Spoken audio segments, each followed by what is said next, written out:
આ એનિલિન સાથે ધારો કે અહીંયા OCH3 જોડાયો છે તો એ ઇલેક્ટ્રોન યુગમાં એનિલિનને દાન કરશે એટલે કે બેન્ઝીન ચક્રને એ આગળ બીજા કોકને દાન કરશે યાર. એટલે ઘણા નથી કહેતા જોક્સ છે આપણું ગુજરાતી કે અમુકના પત્નીઓ એવા હોય છે કે જીવનના 5 વર્ષ વધારે એવા હોય અને અમુક 5 વર્ષ ઘટાડે એવા હોય. क्या बात कर रहे हैं? 5 વર્ષ ઘટાડે એવા કે જેવા પતિ થાકી થૂકીને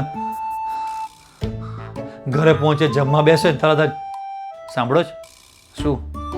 મારે છે ને પેલું એક છે ને આ એક આ બુટ્ટી કરાવવાની છે મારે બંગડી કરાવવાની છે અને 2 લાખ છે 3 લાખ છે આટલા 5 લાખ સોનું લેવાનું છે 2 લાખ છે 3 લાખ છે આટલા 5 લાખ સોનું લેવાનું આમ ને તેમને જીવ કાકા કરે કચ્છ બરાબર 5 ઓછા કરે એવા હોય એ ઇલેક્ટ્રોન આકર્ષક સમૂહ છે. લોહી પીવે લોહી ચૂસણિયા સમૂહ કહેવાય.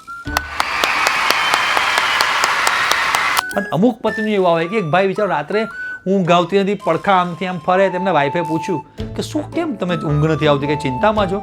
તો કે યાર આપણે પેલા 5 લાખ રૂપિયા બાજુવાળા કાકા પાસે લીધા હતા ને કે હા હવે એમને મેં વાયદો આપ્યો હતો 1 મહિનાથી મને પૂછપૂછ કરે છે ને આવતીકાલે આપવાનો છેલ્લો દિવસ છે ને મને એમ થાય કેમ ના આપીશું ચિંતા શું કરે ઉભા રહો કે રાત્રે અડધી રાતે બૂમ પાડ્યો મગન કાકા મગન કાકા કે મગન કાકા બારી ખોલી શું તો કે મારા પતિએ તમને 5 લાખ રૂપિયા આવતીકાલે આપવાનો વાયદો કરેલો છે તો કે હા આપ્યા તો કે ના તો કે અપાશે નહીં જાઓ થાય કરી લેજો આપણે બારી કરી દીધી બસ મગન કાકા ટેન્શનમાં હવે આ બેને ઘરે કીધું હવે મગન કાકા જાગશે તમે હુઈ જાઓ હુઈ ગયા બોલો રામ બોલો ગયા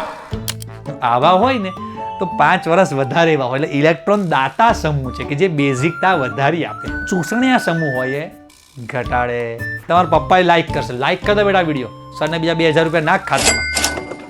જોરદાર સાહેબ છે કે આવું આટલા વર્ષોથી હું જે ના કહી શક્યો એ આ સાહેબના લેક્ચરે કહી દીધું. જે એક જણા કહેતા મારા પપ્પા કે છે ફૂલ સ્પીકર કર તારા મમ્મી સાંભળે એમ તારા વાહ